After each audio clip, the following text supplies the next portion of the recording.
আমার জনগণের কাছে প্রশ্ন যে যে দল গণহত্যা চালিয়েছে তাদের আসলে বাংলাদেশে রাজনীতি করার কোনো অধিকার আছে কিনা।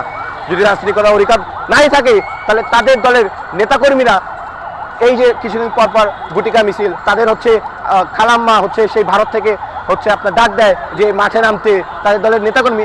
আমি একটা জিনিস বুঝি না যে আপনাদের এই যে স্বৈরাচার শেখ হাসিনা, সে আপনাদের কথা একটাবার চিন্তা করেছে? আপনারা একটু চিন্তা করে দেখেন, সে তার পুরো পরিবারকে দেশ থেকে নিয়ে চলে গেছে, আপনাদেরকে বিপদে ফেলে 5 আগস্টে চলে গেছে। ইভেন আপনাদের যে সকল উচ্চপদস্থ যে সকল নেতাকর্মীরা ছিল তারা কি বাংলাদেশে আছে? একটাও কিন্তু বাংলাদেশে নাই, সবাই চলে গেছে। আপনারা যারা স্থানীয় যেসব নেতাকর্মী যারা রয়েছেন, আপনাদের কথা কিন্তু তারা একটা বা চিন্তা করেনি, আপনাদেরকে ফেলে রেখে তারা চলে গেছে।